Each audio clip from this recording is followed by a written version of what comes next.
শুভ সকাল।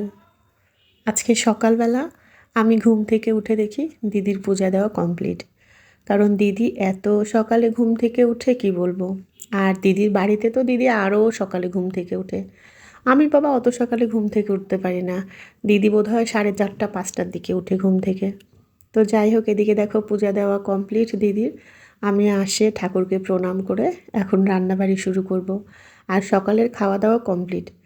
তো এদিকে দেখো দুপুরের সমস্ত কিছু দিদি কাটে বাছে ধুয়ে টুয়ে এখানে রাখছে। আর আজকে রান্না করব বাড়ির সবার খুব পছন্দের মাংস। বাড়ির সবার বলতে আমার দিদির, আমার বরমশাইয়ের। আমরাও খাই, আমি খুব একটা পছন্দ করি না, আমার পুত্রও পছন্দ করে না, আর দিদির মেয়েটাও অত পছন্দ করে না। আমরা আবার চিকেনটা বেশি পছন্দ করি। তো যাই হোক, একদম কষায় টষায় রান্না করব খাসির মাংস। আর আজকে জানো পাটায় বাটে রান্না করব মশলা। অনেক দিন পাটায় বাটা মশলা দিয়ে রান্না করা হয় না, মানে ভালোই লাগে না পাটায় বাটতে। তবে ইদানিং হলে একটু পাটায় বাটা মশলা দিয়ে রান্না করতে ভালো লাগছে। একদম টাটকা টাটকা বাটে নিয়ে যখন রান্না করছি টেস্ট পুরাই আলাদা। আর এদিকে আমার বরমশাই দেখো এই যে লস্যি বানিয়ে দিছে, তো সেটাই এখন খাওয়া হচ্ছে। গরমের মধ্যে এরকম লস্যি খেতে ভালোই লাগে, তাই না বলো? আর এইদিকে আমার বরমশাই, আমার পুত্তর, আমার দিদি সবাই কিন্তু খাইছে। আর এইদিকে দিদি এই যে কাটা বাছা করেই যাচ্ছে করেই যাচ্ছে। তো দিদি বুঝতেই পারেনি আমি দিদিরে ভিডিও করছি। তো আসলে পরে আমার বোনদের তো অবশ্যই আমি দেখাই। এই যে পেঁয়াজ কাটে দিচ্ছে। আর এদিকে আমার বরমশাই দেখো বাজার থেকে কি সুন্দর ঢেঁড়স আর পুঁই শাক নিয়ে আসছে। এই দুইটা খাবারই আমার ভীষণ পছন্দের। আর এইদিকে মাংস কষানো হচ্ছে গোটা গোটা রসুন দিয়ে খাসির মাংস। তো শুধু কষা করব না, একটু ঝোল ঝোল করব, কারণ আমার দিদি আবার খাসির মাংসের ঝোলটা অনেক বেশি পছন্দ করে। আর আমরা আবার কি জানো, মাংসে মানে মাংস যেমন তেমন হোক 2-1 পিস, কিন্তু মাংসে আলু থাকা লাগবে। আলুটা এত বেশি পছন্দ করি কি বলবো।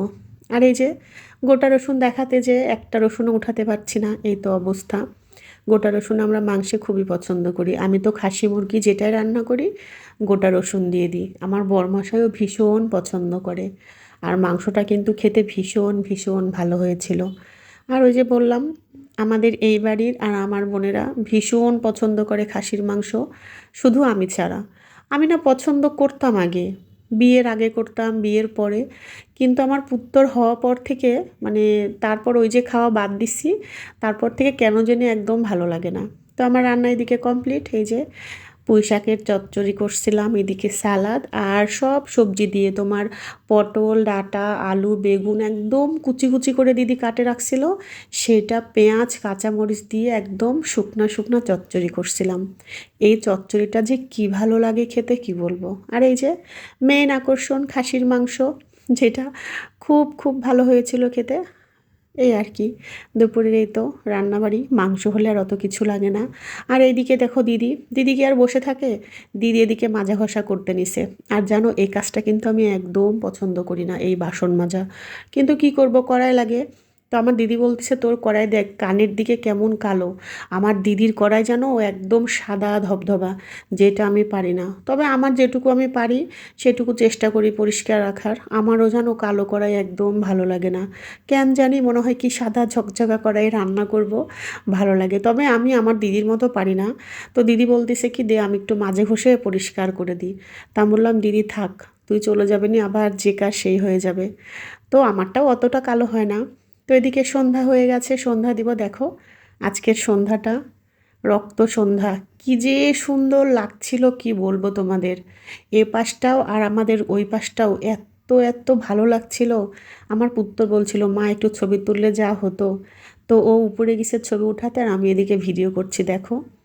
পুরা লাল হয়ে আসছে। আবার এই যে এই দিকটা দেখো, একদম সন্ধ্যার সময় রক্ত সন্ধ্যা, কি যে ভালো লাগছে দেখতে।